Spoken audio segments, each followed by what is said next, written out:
Magandang umaga mga kasidling. And ang tagal po ng mga upload natin. Ang totoo niyan, sobrang hirap nga po kasi ng connection dito sa bundok. Tapos data lang po yung gamit natin. And sobrang bagal. So marami naman tayong vlog. Kaya lang ginagawa natin, dinidelete na lang natin. At hindi na natin na-upload kasi matatabunan na matatabunan. So madedelay ako na madedelay. And kahapon nga, lumabas na ako para dun sa isang video lang na 3 days na pong 3 days na po hindi pa rin na-upload. And ang kailangan ko lang pala ay isang malakas na na connection o wifi. So pinapag-apply ko, sabi nila po pwede na raw dito sa bundok. Yung problema kasi hindi abot yung signal dito dati. And sinusubukan ko nga yung Starlink, sobrang mahal naman. Yung palang gadget ay nasa 30,000 na, and then yung monthly is nasa 4,000. So sa tingin ko hindi siya sulit. At para sa akin kasi ano ba naman yung kailangan natin sa sa internet. And ngayong araw na to ay araw ng patanim. So ikot ko muna kayo. May nag-suggest po ng yung mas mabilis na way ng pag-sterilize ng soil media natin. So ang sabi niya po ay ibababad sa calcinate. So actually ginawa na natin 'yon, no? Calcium ang ginagamit po ginamit po natin dati ay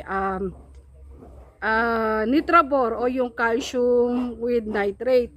So meron yung timpla ratio sa tubig. Actually ginawa naman natin 'yon, and dito po natin yung ginawa. Ito po dito ay binabad po natin dito yung atin pong coco peat. Ang kaya lang pagkakamali po natin ay tinanggal natin sa sako. And then saka natin ibinabad sa tubig na may calcium. Actually pampatanggal lang po yun ng asim. Meron pa po tayong nilagay doon na hindi siya dolomite nakalimutan ko na. Yung pangpatanggal din ng asim. Apog o lime, agricultural lime at saka calcium nitrate yung atin pong nilagay. Nitrabor.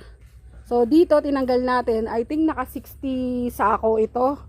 Ang problema, hindi agad siya nagamit. Tapos syempre marami tayong alagang mingming, ginawa yang laruan at ginawang pupuan.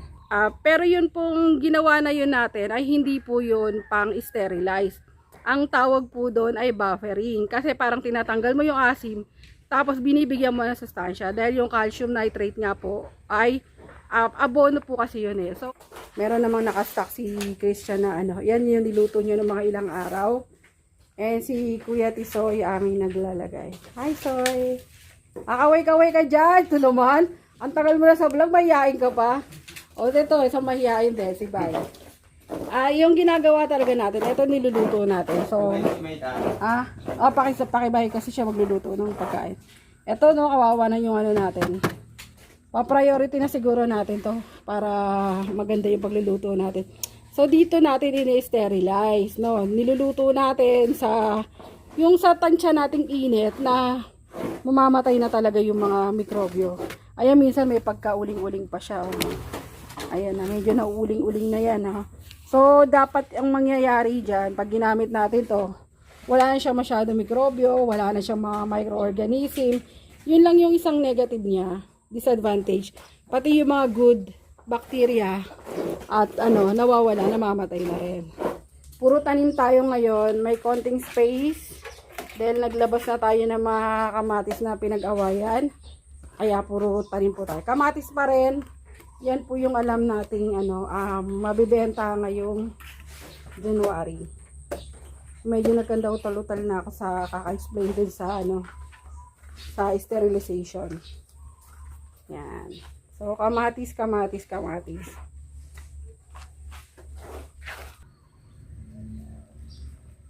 So yan, silip mo tayo sa greenhouse natin. Ngayon lang ako magsisilip dahil ako yung naglinis sa taas. So kamatis pa rin. Samahan nyo na lang po kung mag-inspect ng atin pong punla. Ayan, ito pa-out na rin to. Ayan, may space tayo dito. Ito at the same time pala, ibilangin natin tong talbusin natin kasi may naghahanap eh, ang dami. Ito ay kinalabaw. So So, mayroon din tayong bagong variety dyan na talbusan. Sa Bayrawit naman. Ayan. Tapos, okay, ma-out na natin to. Ito may kamatis dito, papalipat natin kasi hindi to lalaki. Ito, totong mga nandito. Nasa shade siya, hindi ito lalaki. At yun. So, kailangan natin. Pwede natin ipalipat dun banda. Yun. Para mas malapit. Tapos, ito pa yung next nating talbusan. Ang dami niya ano. So, ayan. Nagkakapera tayo dun sana. So, mas mahal pa nga yung benta natin dito.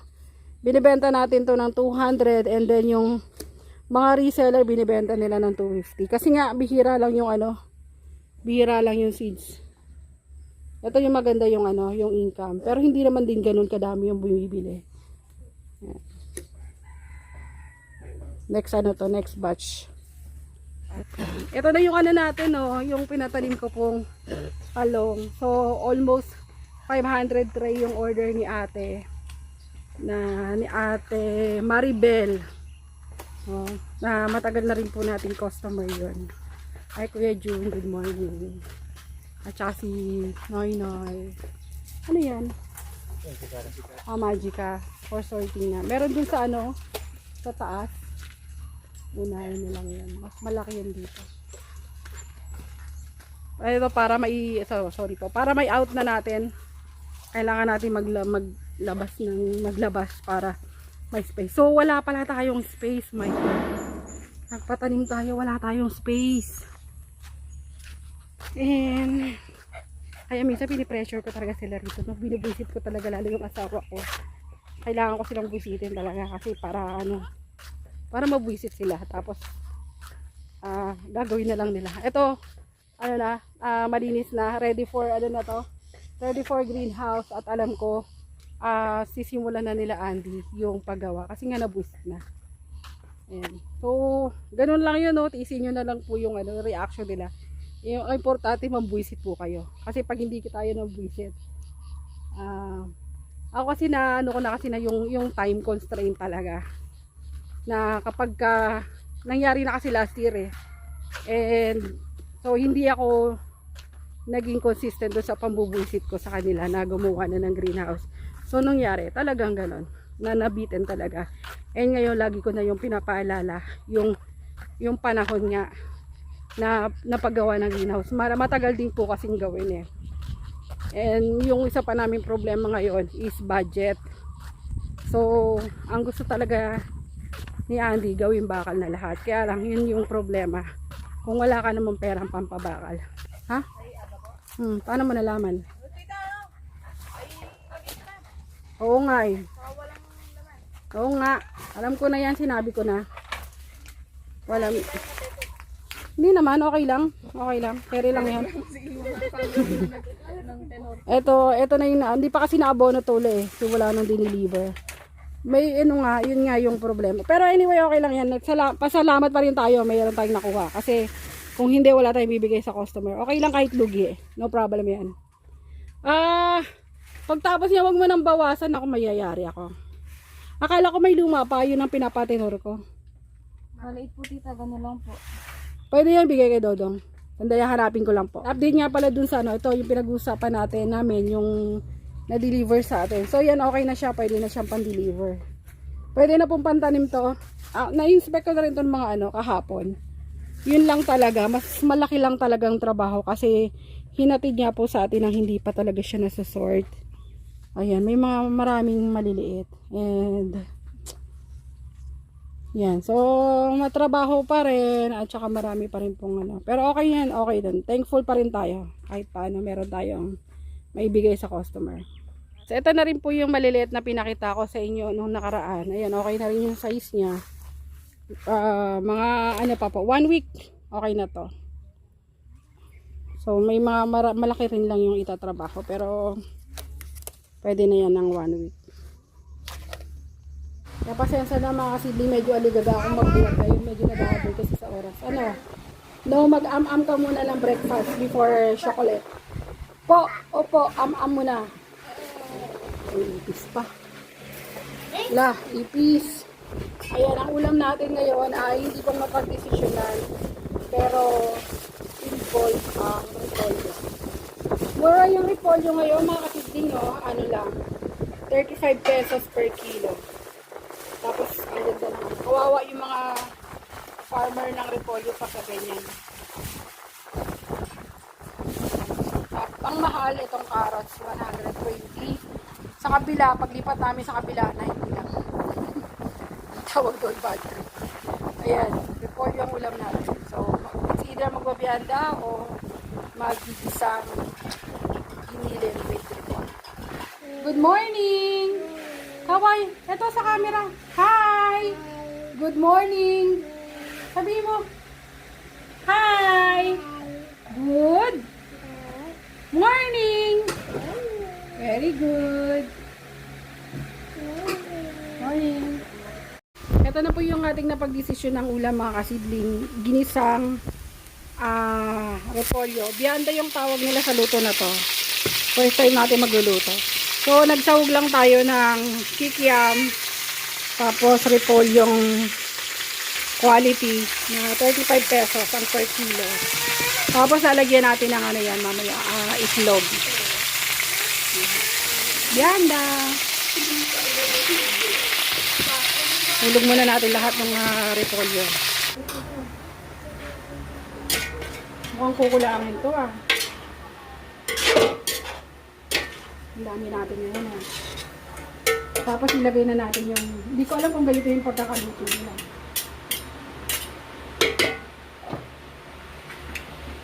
Lagyan na natin yung itlog. Tama ba? Ganyan lang. Ibubuhos lang yan, May. Wait a minute.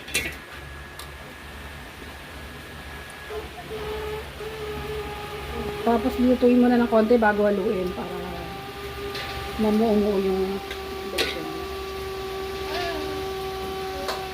yan. Ito na yung bianda natin. Kaya lang, mukhang kukulangin po ito sa atin. Kaya papahabol tayo ng isa pang ulam.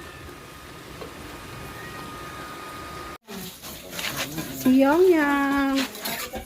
Oh, kumakain ka palang gulay, Yung. Sino hindi ka makain ng gulay? Nainoy? Si George lang talaga.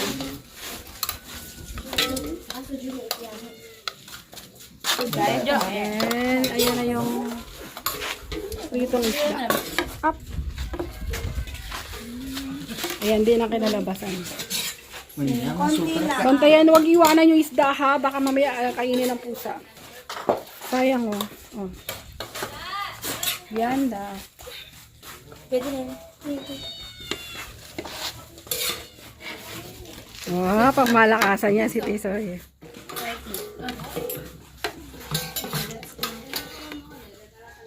Malapit na matapos yung kamatis. Hindi na ako matataw.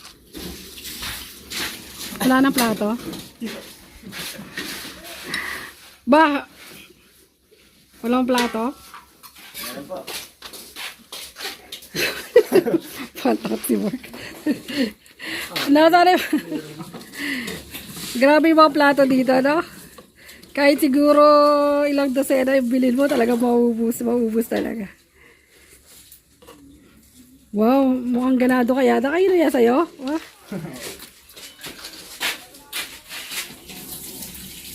Takapan yung baka madali ng madali ng pusa. Ito yung mga naka-stock nating bakal. So, kapag may konti tayong benta, ayan, bili ng bakal.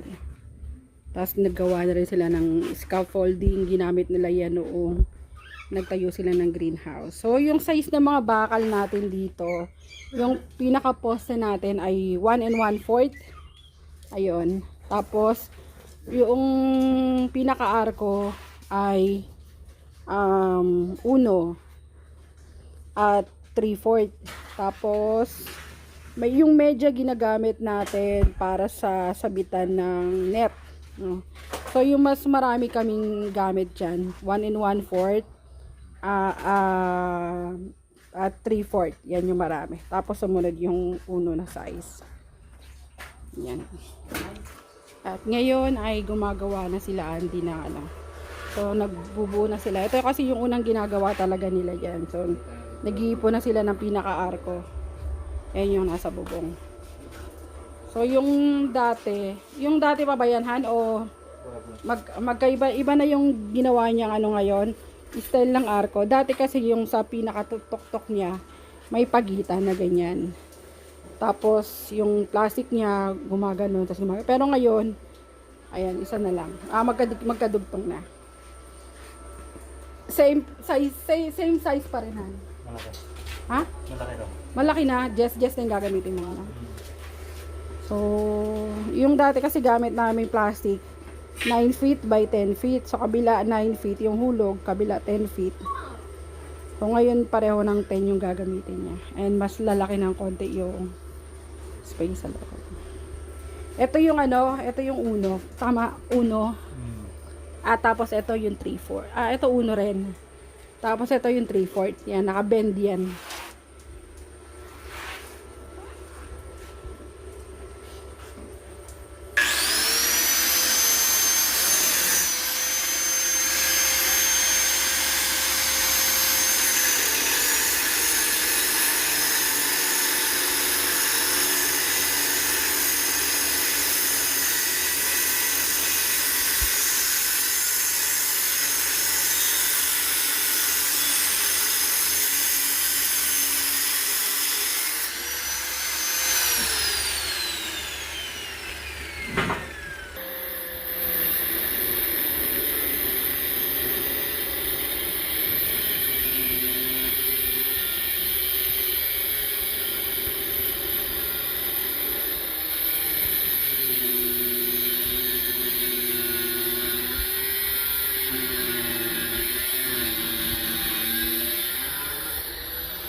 Pagka maramihan na tayo ginagamit mo. So, paisa-isa pa lang naman siya.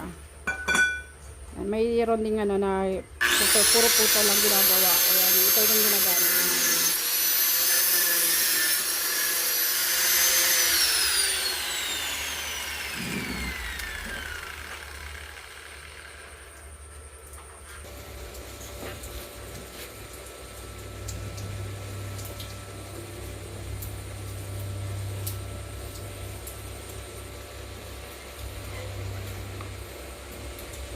Mukhang may luluha na naman sa gabi nito.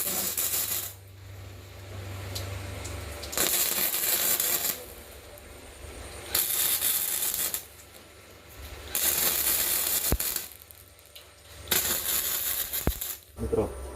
Ayan, check nila kung pasok sa plastic. Yung Jess na ano. Bali 10 feet na plastic. Kaya. Ano metro mo? Sa tubo. Pasawas tubo yung metro mo. Kagaya kanina, yan ako yan. Ayan. Ano yun? Ano yun? Asa ng 10 feet na yan. Okay yan. May konting ano lang, may konting. So, ganyan mag-iipon na sila ng arko. Tapos, pagka medyo marami-rami na, tatayo na yan. Sila lang naman dito, tsaka yung mga Sopan boys. Siya lang busy pa sa pagpapalay.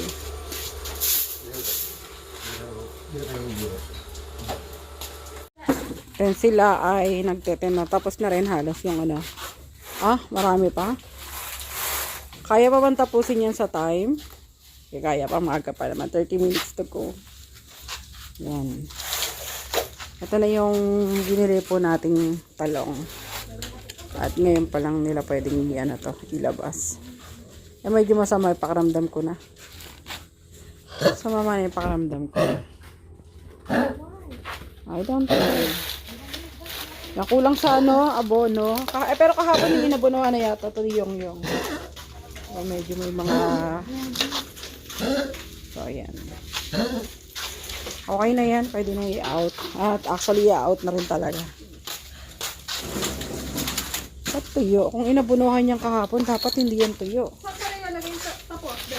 Dito. Ito Bababa po yan ulit dun sa dati niyang pwesto kasi wala talaga tayong bakanting area. Dito niya binibend yung kanyang arko. Ayan. So may biglang naging gamit yung ating mixer.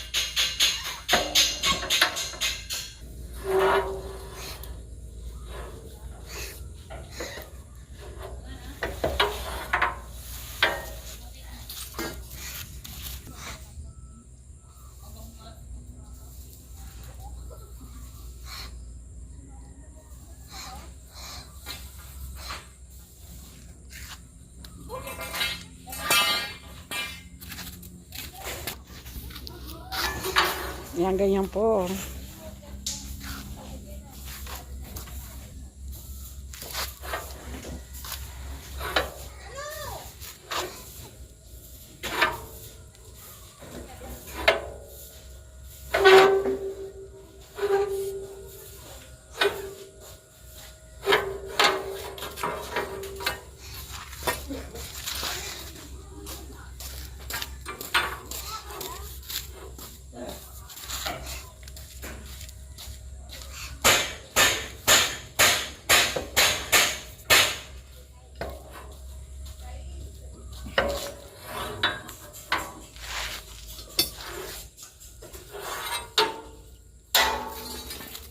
Tapos ipapatay niya doon sa mga nauna. Ito yung patay niya. Okay. So tansyahan lang.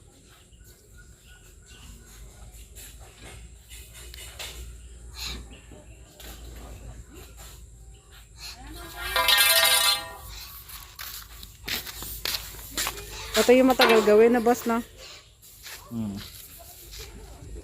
Guys, yun po yung...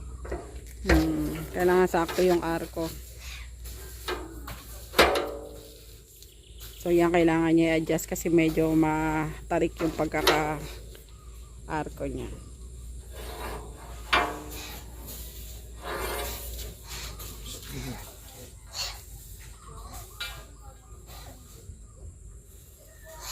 Pwede na. Nag-iiba kasi yung sukat mga kasiblings kapag hindi pareho ng arko.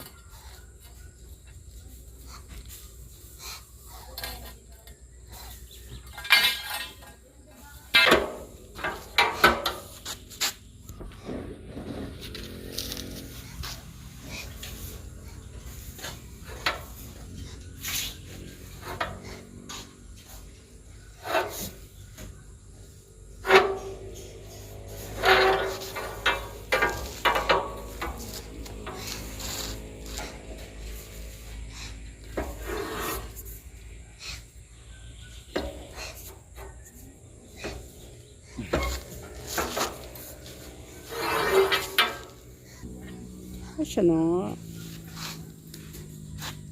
Ayan o, sakto. Joke lang.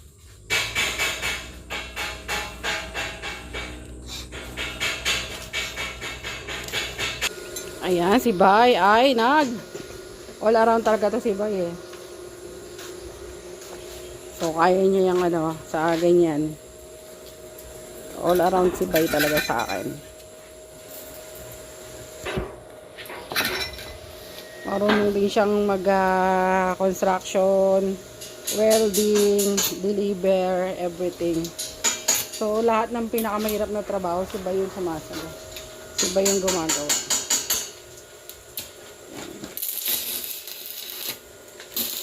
So, ito na yung sample ng arko natin. So, yan na yung sample ng arko natin. Medyo may challenge lang siya ngayon kasi nga, nagpalit sila ng sukat ng arko dahil sa plastic. Kung dati ang ginagamit namin, ito 10 feet and 9 feet yung kabila. So ngayon yung ginawa ni Andy, 10 feet dito, 10 feet na plastic din doon. Eh may konting challenge yan kasi nga babaguhin mo lahat ng size ng arko. So dapat mag-fit yung plastic. And ito pa lang yata yung nagagawa, una pa lang. Pero kapag nasimula na yan, mabilis na yan nilang magtutuloy-tuloy na yan. Yan ba yung pinakamahirap o pinakamatagal lang? Matagal. Tansyahan. Pinakamatagal. Pero hindi naman yan yung pinakamahirap. Ay, sa tingin ko yung pinakamahirap ay wiggle wire.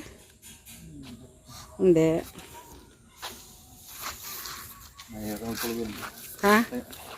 Full weld o nga pala. Yung full weld pala. Yung ano, full welding. Ano ba tawag doon pag hindi pa full weld? Half? Spot. Yan, pagka nilalagay na nila, tinatayo na nila, spot muna.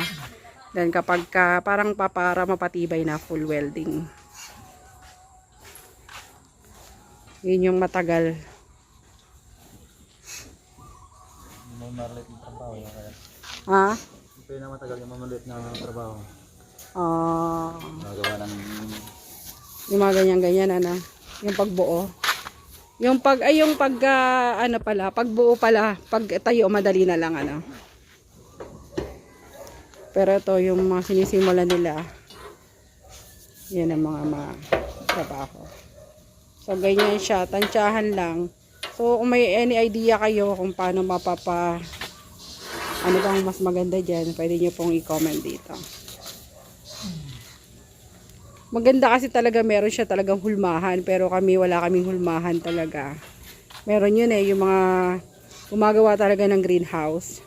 Meron silang mga vendor na pagka binend nila, saktong-sakto lang talaga. Kaya lang dito, eto nag-DIY na lang kami. Natrabaho lang. DIY. Ha? DIY. DIY. Sa kanila DIY, kay Andy DIY daw. Yan, singit ko lang. Ito yung nawawala ng bagyo. Ng kapitbahay lang pala kasi nandiligaw siya dun sa kapitbahay natin. Natok, si TikTok. At ito yung pinakamaraming ano. Yan, ganyan kaliit. Pakita nga tatok, gano'ng kakalaki. Kaliit pala. Ayan. Ang liit lang po niya, pero ito yung may pinakamarami nakagat dito. So, okay na siya. Mga 3 days siya after nung pagkawala niya, saka siya bumalik. So, yung mga kasidling, sinusort lang po muna natin lahat ng mga punla natin. Iniipon yung mga pwede na po pan-deliver para po pag nag-deliver sila, medyo isahan na lang kasi hindi na sila masyadong pwedeng maistorbo. Dahil nagsisimula na silang gumawa ng mga structure para sa greenhouse natin. So, kailangan tuloy-tuloy sila. And, yun na. May mga araw lang na i-schedule yung delivery. So, ayan. Medyo makulimlim ngayong araw na to. Itong hapon lang. And, ayun, no, pasensyahan nyo na po. Sobrang bagal talaga natin mag-upload. Sobrang talagang hina ng ating data rito. And, kailangan pa natin lumabas ng baryo para lang po makakonect ng maayos. So, naghahanap tayo ng mga may malalakas na signal at tayo ay nakiki-connect muna. So, ayan mga kasidling, hanggang sa susunod po.